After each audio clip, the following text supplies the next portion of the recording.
there. It's 12 o'clock and I've been told that the recording is starting. Am I doing this right? Okay, good. So we better get started. Raise your hand if you went on study abroad ever in your life. Some of you, great, me too. Yes. Raise your hand if you have thought about ways to bring the world outside the U.S. into your classroom here in Utah. Most of us. All right. We are in the right place at the right time. My name is Karin deJonge-Kannan. I just barely retired from the Department of World Languages and Cultures, and I will let my colleague introduce herself. I can't even see how I did this. Oh, here we go. I'll just hold it. My name is Kallen Brunson. I work at Study Abroad in the Office of Global Engagement. I primarily deal with our application portal and then marketing and events. So if you would like to come talk to us and perhaps do a faculty-led program, that's something that we can also facilitate. Yeah. And let me give you a little overview of what we're going to do today. Basically, there are two parts to our presentation before the Q&A. The first part is study abroad and how you as a faculty member can support that for your students. That's Kallen's section. And then I'll talk about international connections in the U.S. classroom before we do Q&A. So hold your questions and we'll do them at the end. And here's Kallen. All right. So we have Study Abroad has over 1,000 different programs in 85 different countries. Typically we have a general flyer, which I show all the countries, but they range on every continent, including Antarctica. If you would like, what I tell students is if you would like to go to Antarctica, there's a direct provider program that also goes to Chile and deals with sustainability. You can learn the local language or English. You do not need to know another language to study abroad, but we do have study abroads that deal with learning French, Spanish, German. We recently had a new faculty-led program that went to Brazil learning Portuguese language, which I'm very excited about. And students are able to do basically anything. So we have study abroad options for them to get credit in Gen Ed, their major credit, minor credit, or elective credit. We generally tell everybody that everything comes back as at least elective credit, and then you want to work with your academic advisors to facilitate whether or not you would like major or minor credit. We also have 3 program types, which I will detail later. And then we also facilitate incoming students, and we have different types. So exchange students, these are students who come to the U.S. and to Utah State University through MOUs that we facilitate with international universities, and they typically stay for a semester or an academic year. We also have dual or double degree students. So currently we have 3 double degree programs. One of them is scuba in Japan. Another one is through Zhongxing University, National Zhongxing University in Taiwan. And then a new one, which I think Karin has a Fulbright in, is Samarkand State University in Uzbekistan. And so the way that dual and double degree is set up is that the students spend a set amount of time at USU, and then they'll spend a set amount of time at the exchange university, and they get 2 degrees. We also have international students and scholars. These are students, typically graduate or undergraduate students, who come to the U.S. and Utah State University, and they're sponsored by USU to pursue full-time studies at USU. So my realm in the Office of Global Engagement is study abroad, which we'll talk about here. So, delving into the program types, first we have faculty-led. These can range anywhere from 10 days to 8 weeks, and we recently had a new proposal for a full semester length program in Argentina for Spanish language learning, which is very exciting. These cover breadth, depth, or specific area credits. It's essentially tailored to what the faculty's interest and the faculty's specialization is in. We also have excursions that are set by the faculty leader. So it's a full encompassing holistic experience, and it's based on USU fees and tuition. So typically what students will pay is an application fee, a program fee, which deals with housing, the excursions, and then tuition. Then we have exchange. These are typically what you think about when you think about study abroad. They range from anywhere from a semester to a year in length. We have nearly 30 different partner institutions or 150 ISEP exchanges. ISEP is one of our direct providers. They have two different models. So exchange basically means that they base it on USU fees and tuition, and then direct means that they base it on the university that are partnering with fees and tuition.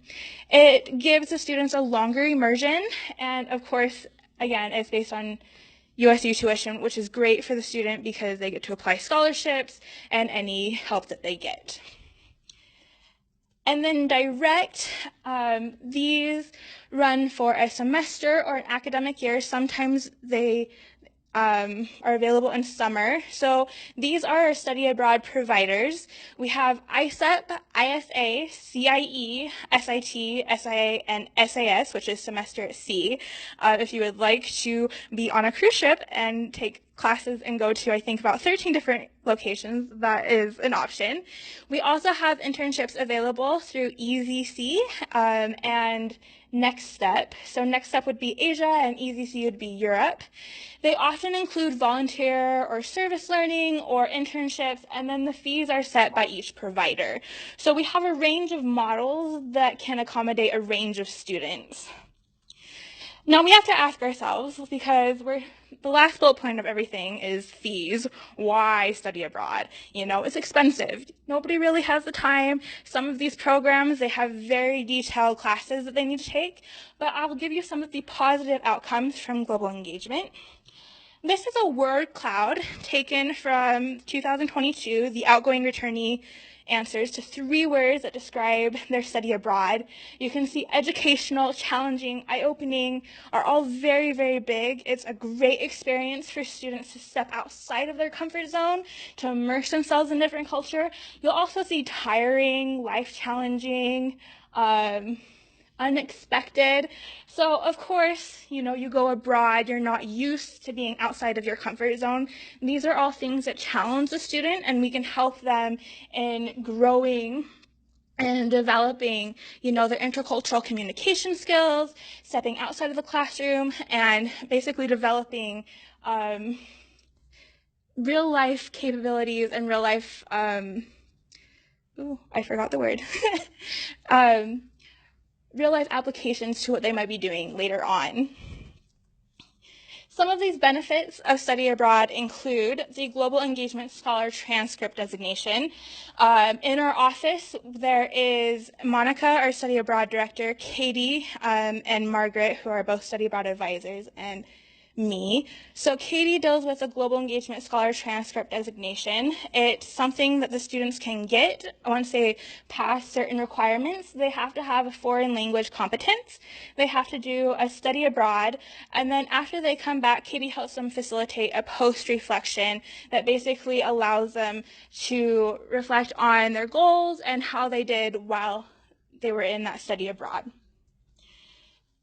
There's also community engagement with student groups on campus. So we have a few groups that are currently active. So International Friends Programs deals with international students and scholars. So USU students can interact with students not typically, they haven't typically interacted before, that have different cultures in them, that have different value systems in them. We also have the International Student Council, and the International Student Council, or ISC, facilitates Diwali and different cultural events on campus that students can participate in. And we also have the last benefit of study abroad is lifelong connections after studying or interning. Students can network and have different connections with the people that they meet on study abroad, including different professors, different universities, or professional development through internships. And we have quite a number of students who would like to study abroad again, which is great because that's always a new experience. So, Karin, do you want to? I'll pass this over to Karin.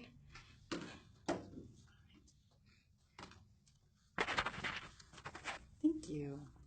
So we know that students take on a variety of new roles and experiences and responsibilities when they step outside the classroom for their learning, right? They step outside the community that they're familiar with. They take on new activities by engaging with a new culture, people, and perspectives. They also reflect on and adapt to new environments, and they notice and hypothesize about differences.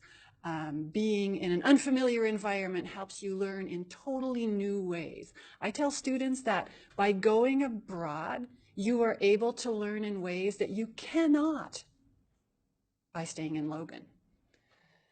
So it's an investment in their development. They take on the role of explorer of their own education and of community builder because they might know at most maybe one or two people in their new location, right? So they're going to have to build their own community out of scratch using whatever language skills and intercultural skills they brought with them or are growing. And they develop relationships through doing all of that. Building connections with people that they didn't know before, learning from people whose perspectives are very different from their own, most likely, and developing new perspectives of self by having to explain oneself more than one would in one's home community. So how do we facilitate all this? Let's talk about instructor-led opportunities. Thank you. The microphone. So, I have here 5 examples of how instructors can facilitate study abroad opportunities and learning outside of the classroom. They can encourage students to apply for study abroad. We do have a requirement that students have at least 2 semesters on campus so they can get used to USU campus life. But after that, starting summer of their freshman year, they can study abroad. They just basically have to apply at studyabroad.usu.edu and do an application. Instructors can also serve as a reference. So within the application themselves, there is an academic reference involved. Hopefully they are talking to you about that beforehand and not just automatically inputting your name into the field.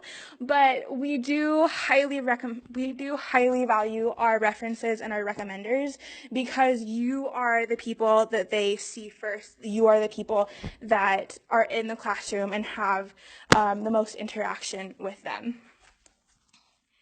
You can also host study abroad class visits. So right now we are doing connections. If you are facilitating a connections course, we can come to your classroom and do 30-minute class visits about the benefits of study abroad. We will also be sending out an email about class visits for 5 minutes during the semester if you would like to just get a brief overview of what our office can help students with. They can announce the study abroad fair. As I'm the person dealing with events and marketing, I will also announce it to you. That is going to be in the TSC International Lounge from 10 a.m. to 2 p.m. Wednesday, September 20th. I encourage both students and instructors to come see what we can facilitate, what programs we offer. And we do have a great number of students who come and are looking at the faculty-led programs and the direct providers. And that leads us to number 5, which is lead a faculty-led program. I think you all should have gotten a flyer, hopefully. Faculty-led programs, as I was saying, they run typically during the spring or summer, sometimes fall, anywhere from 10 days to 8 weeks, and it's based on the instructor's specialty. These are our 2023 faculty-led locations. As you can see, they vary quite a lot. So we've had Portuguese language in Brazil, introduction to coral reefs in Australia. We've had agricultural and cultural exploration in Taiwan. We are also anticipating 3 different locations and 3 different new faculty-led locations in Africa, Tanzania, Kenya, and Rwanda. So we essentially facilitate the development of the faculty-led program over 12 to 15 months. You'll be asked about a budget, the program dates, where you would like to go, again, excursions, and we will all help you with that. But they average about 25 to 30 per year, which is great across all continents. So as I like to tell students, as I'm telling you today, the world is your oyster. And we do want to encourage faculty to submit these proposals because I think that you have a lot to offer to students, and especially within your specialties and as well. We also had one of the ones that I was particularly interested in is education in refugee populations in Jordan. So yes, I'm just trying to illustrate that it's across all continents, and we really do highly value the faculty-led programs because they provide great insight into different specialties. And then I'll turn it back over to Karin, who will talk about in the classroom. Thank you.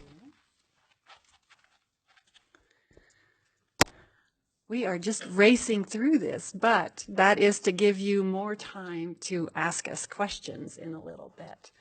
In the classroom, you can also promote international perspectives among your students, as I'm sure you're aware.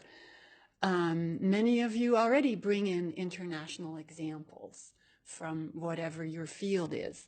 In addition, you could be doing the following. You might have international students in your classroom. Invite them to share their perspective. Don't make them the spokesperson like, well, in my country, this is how we do things. Maybe they would feel very uncomfortable telling you about how the world works in their country, but they can share their experience, right? And they can do that in small group settings if they're more comfortable, or you can ask for permission to share the examples that they've shared with you. But that's a resource available to you without leaving Logan, is the international students in your courses.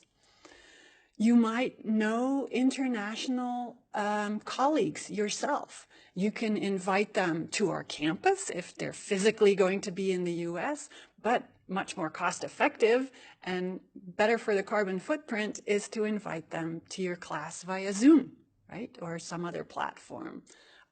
They can share their perspective on whatever topic you're teaching that day from their angle. You can arrange virtual meetups for your students with a colleague's students in another country. They can use Zoom platform or whatever it is that students want to use to talk through certain prompts that you have designed for an exchange of perspectives on a course topic. You can, for sure, assign course readings from a wide range of countries and perspectives. We have a tendency to only present research perspectives from what are called the weird countries, right? Western, educated, industrialized, resource-rich democracies, right? That spells weird, that acronym. Have you heard that? The weird countries? Okay. Our students are going to live in the world that has far more variety than just what the weird countries represent, right? Our students can't plan to only ever work with colleagues from the US. Our students can't be assured that their neighbors will always be from communities that they're already familiar with. There's diversity all around us, and we can emphasize that in our classrooms and capitalize on it and build on it around the disciplines that we teach. And lastly, I really want to encourage you to go abroad yourself and bring back new perspectives to your classroom. I am currently in the middle of a multi-phase Fulbright assignment to Samarkand State University, as Kallen mentioned. I was there for the month of May. I'll be going back for the month of November, and then I'll go again for the month of April. I'm learning from colleagues there about their context for teaching and learning, and I'll be bringing that back with me, right, to Logan. Ask me anything about how to apply for Fulbrights. I'm on my second Fulbright, and we even did one when my partner had one in India, so for us as a family, that was our first one. We took our kids, they went to school there. I mean, you can make any of that happen. So talk to me if you're interested in pursuing a Fulbright for yourself. Through internationalization, whether that be abroad or in the Logan classroom, our students can take on new activities, new roles, and new relationships in connection with the theme of our conference, right? And with that, we are wrapping up what we wanted to say, and now we would like to hear all your questions. Do you need a minute to talk to a neighbor? Maybe that would be good. Share with a neighbor something that sparked your thinking in the past 20 minutes. What sparked your thinking in the past 20 minutes?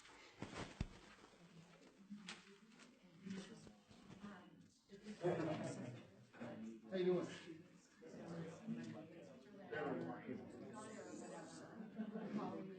Let's start with last week. And I love the idea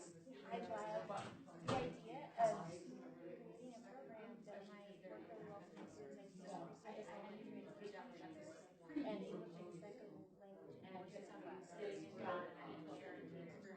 So I'm very interested in the prospect of that's maybe perhaps other innovative English and elementary with our dual language immersion teachers in K-12 right now, take them to Spain or take them to Brazil or take them somewhere and see how is this language taught to native speakers, or what's the education look like to native speakers in Argentina.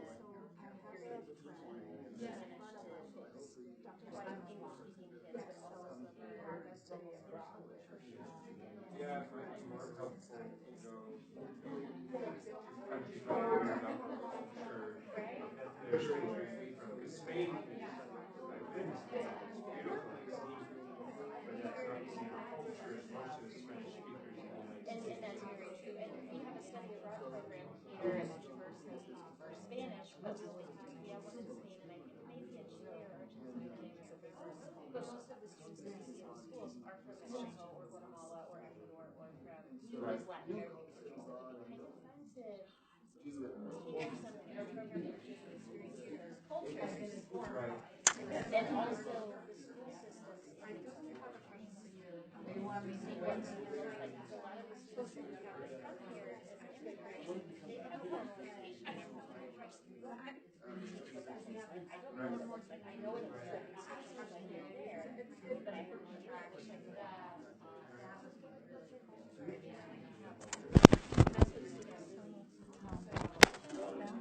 My question is for educational. That is on my list of questions. What kind of brief do I have to write?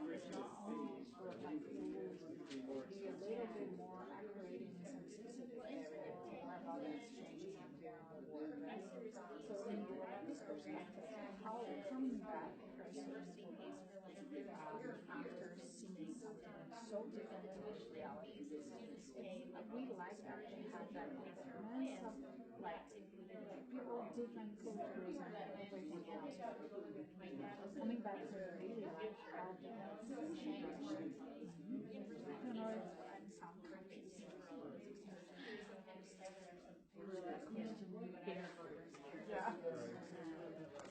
All right, let's bring it back.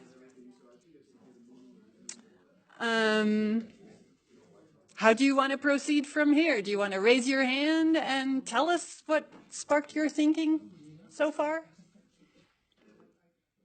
Thank you, Melanie. So I teach connections, and I'm excited to have study abroad come, but I love the idea of having a faculty-student panel, but bringing an international student to the panel so that they can get that perspective.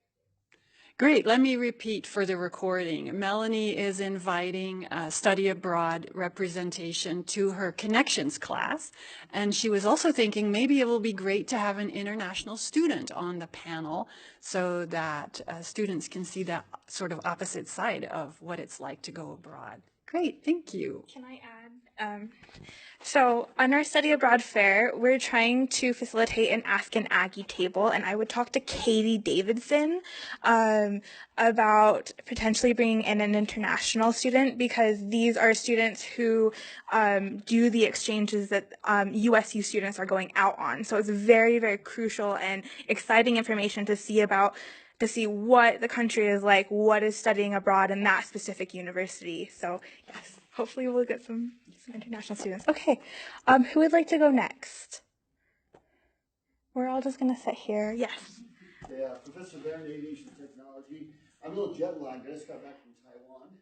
Very cool. College Guide has a relationship with National Chung-Sing University, but there's no aviation programs at any university in Taiwan. And so I was over there to try to talk to students and the faculty there about creating a bridge program. So obviously in a small island, they don't have a lot of opportunities to do a lot of simulated flying and training. And so we want to try to see a partnership with that. So, but I'm real excited. So what was I thinking about is how can I incorporate some of this for the students? If we're going to bridge program with them, maybe we take a filter with some students to be able to do that. We're about 20% international in aviation, with a lot of our students from South Korea and Saudi Arabia and all over the world. So I've always had a very international interest, especially as I retired from the Air Force. I lived in Korea my last 2 years, but I just think that there's more we can do as instructors. We were talking about there's too many opportunities. I had to decide which ones you want to do. So I'm pretty excited. Do you want to summarize that? Yes, if I can remember how to summarize. We're going to summarize for the recording. So for the recording, can I have your name again? Baron. Barry. Barry was talking about trying to facilitate a new aviation relationship between Zhongxing University and USU, because most of our students are international from aviation. I think that's great. 20% international from, I think, South Korea and Saudi Arabia, all around. And you were thinking about, I'm so sorry, trying to have a formal study abroad. We do informal ones to the world's largest air show, and I bring students out there. It's like, we've never done a formal one. I would reach out to Margaret Stanny. Monica, our study abroad director, is currently on leave, but Margaret Stanny is our contact right now for faculty-led development, and I think that would be a fantastic program. All right. Yes. Did you know people can record their own questions? Oh, is it not turned on? Oh, you push that one. Oh. So you don't have to keep repeating us. We can push our own buttons and record it. That's very good. Thank you. Yeah. Does anybody else have comments or input? What was your takeaway? I saw a hand. Yes. Yeah. So I was pushing on this. Okay. So I was struck by this small but really effective tool that you brought up in terms of Zooming with an international faculty member in another country and just bring them into your class. Really expensive to fly them to Logan, but super easy to say, coordinate the time zone so they're not up at 3 a.m, but have somebody from another country share research they're doing. Students could get on there. They could, I just didn't even consider, just Zoom with somebody from University of Edinburgh and hear a great accent and listen to them and share. And we could do that, obviously, a lot of exchanges that would be incredibly affordable, but really enriching to the classroom. So I thought that was a great idea. For sure. I have a question. I'm sorry. I'm completely late. I should be moderating this section, but I was hungry. Sorry, and I blanked out. I have a question though. So I was an international visiting scholar before, and now I work here. My question is, in the student perspective, I probably recapping what you're saying about the experience and opportunity to understand and to learn about another culture. But I want to know about education and how the brain can change when you're exposed to a different culture and different, like, some challenges, right? What the student can expect when he comes back here.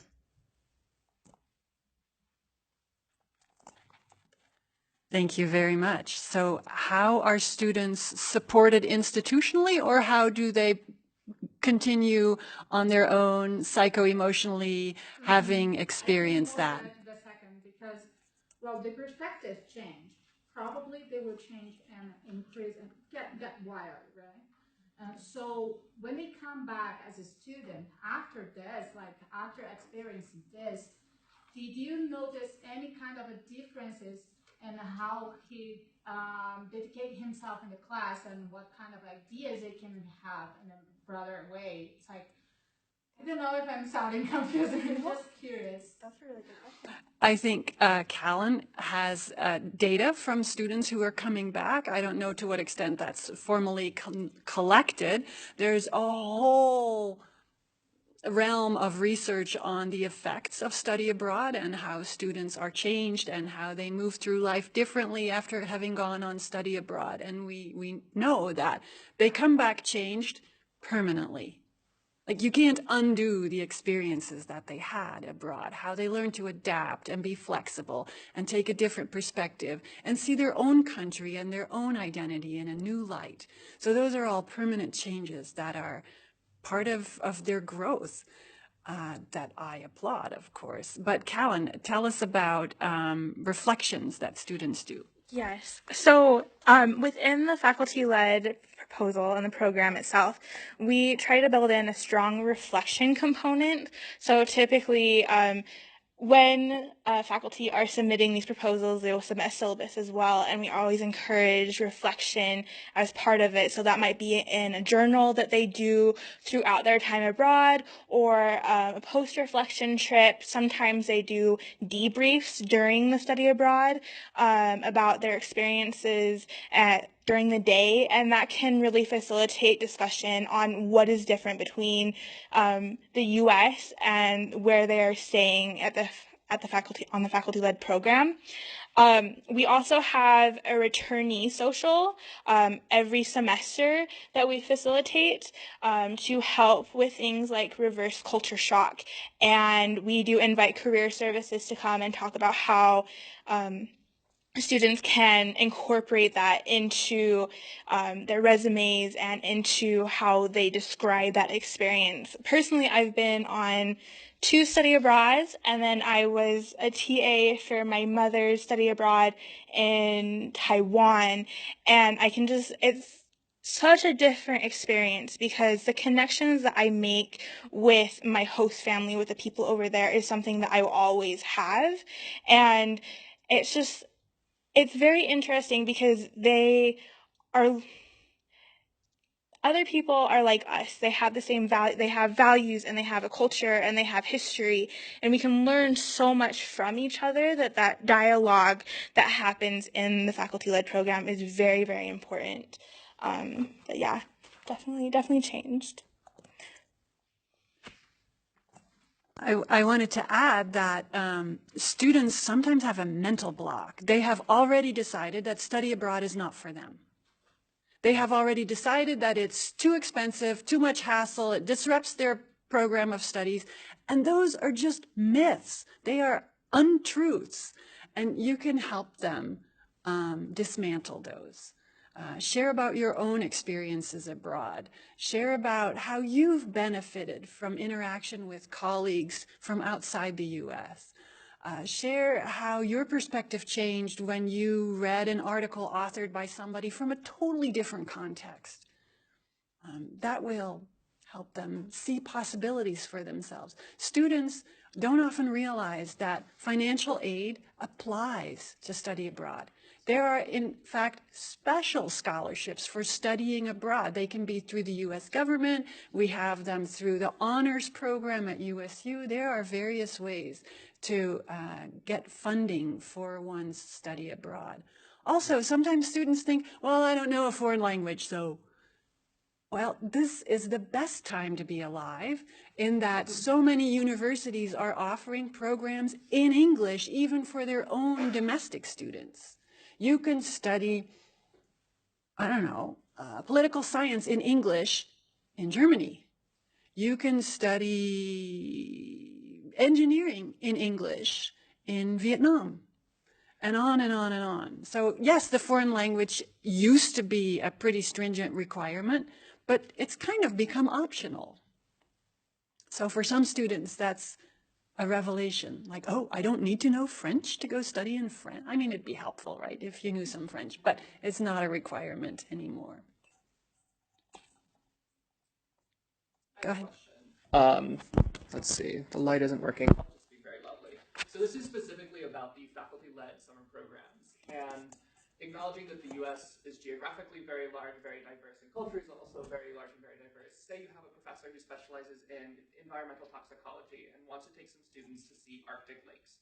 Is it easier for them to try and apply for a program that would take them to an Arctic lake in Canada or one in Alaska? Are there different offices that sort of deal with this? And are there any sort of limitations that they might have if they do want to, say, talk to Native American populations and indigenous cultures within Alaska versus indigenous populations in Canada? That is a very good question. I have no clue. It's a great question. What a great question. So our office typically facilitates international exchanges, but we recently added a new exchange partner called National Student Exchange, which we are very excited about. I think that we offer exchanges. It's now study away instead of study abroad to, I think, all 50 states, and then I think 3 of the U.S. territories, so Guam, Puerto Rico, and then the Virgin Islands. They can also go to Canada. I wouldn't know about whether or not it's easier or harder to facilitate the study abroad dependent on which country it's going to. Typically, we rely on the faculty's involvement and connections to build this program, and then we assess from there. But so if the faculty in question has a strong connection to indigenous populations in Canada, that is potential for them to go there instead of Alaska. But if they have connections in Alaska, then maybe the faculty will go there, if that makes sense. Okay. May I add an example? Yes. I have an example of my colleague, Dr. Jason Gilmore, who for several years in a row led USU students on a US-based study away program, and he called it the Civil Rights Pilgrimage. So they went to Alabama and Georgia and Mississippi, and over spring break did a pilgrimage to learn about the history of the civil rights in the US. And students had an amazing experience. It was totally immersive. Of course, it was in English. But so as an example of this has happened here at Utah State in recent memory, so go for it. If you have opportunity, go and go. And you can compare that. Good idea. I have a question. How many students do you need to participate in a program for a program to be viable? That's a me question, and I can answer that. So, in your faculty proposal, when you're doing it, there's a questionnaire that asks for program requirements and recruitments. There is a minimum group size dependent on your budget, but we do revise that based on whether or not you think that you can go. So what happens is we have the deadline that's stated on the flyer, August 1st. After you'll submit a number initially. We've had minimum group size as low as 5 and minimum group size as high as 20. So it just depends on the excursions that you're doing, where you're staying, and we do heavily recruit, or we heavily try to promote study abroad. And then later on down the line, potentially closer to the application deadline for students, that's typically February 15th for summer programs, we reassess based on how many students have submitted their applications. That typically indicates their involvement and their program deposits. And if you think that the program is still viable, we'll reassess the budget with a lower number of students. So it's sort of in flux.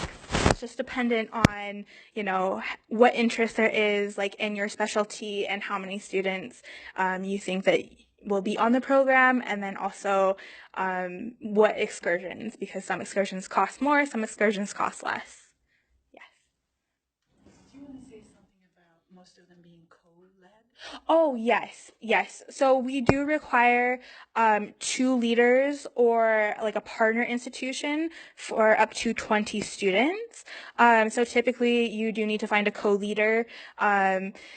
The first leader will submit the proposal, and the second leader will submit the co-leader proposal. So whoever would like to do that, we don't have any preference, but yes, there would be 2 leaders. Sometimes there are 3. Yeah, we just do a budget meeting. So Would the co-leader, obviously, if I were submitting a proposal, I'm the first, my co-leader, would that be someone from USU, or could it be someone from our destination? it can be somebody from your destination. It can be an adjunct. We've had, I think, our Chinese language program is currently being run. This year's faculty-led program is being run by a DLI teacher, so dual language immersion teacher. That is, she's in cooperation with the Chinese language program here. So it just depends. Typically, if you're one faculty leader and you have like a really strong connection, such as like a language school, you'd only require one faculty leader, and the second one would be the institution at which the students are studying at. So I know that you're in student teaching, so like the Chiapas school in Mexico, and then typically the institution is typically done with the language schools, but if there's like a strong connection there, yeah. Of course, thank you. Yes. Probably, yes. Thinking about the time of year that you offer these, you mentioned, during the summer, but if we were going to a country that we wanted to look at, natural resources at a specific time of year, like, are those less or more attended? So say I wanted to go to southern Chile and look at stuff in November. Would that be hard to recruit at that time? I don't think so. We've had, last year we had a winter break program. Jason Gilmore led that, a Todo Dar to Mexico. That was highly well attended. We also have one proposed for this fall, that is a semester long for Spanish language in Argentina. So it's just initially getting your proposal in first, and then getting out the marketing and determining what the deadline date is for the students. So yes, we do facilitate all year round at this point, yes. Yes. Quick question. You talked about the budget. Is Yes. there support from for the funding the faculty member, or is that all departmental to fund the faculty members? So we do have, I will plug that we have a vendor table. I typically do not work with budgets, but Margaret does. And the TSCC could come talk to us. But we use tuition to support instructional costs, and then the program fees to support the excursion costs. So that's something that Margaret would have more insight into. So I recommend you stop by our table, I think at 1 or potentially 1:30. Well, that's the question. If I wanted to take a trip overseas to go do an event, is my department paying my costs? Because obviously tuition covers salary, but all the extra expenses, or is that burden on the program costs the students have to pay? I think it's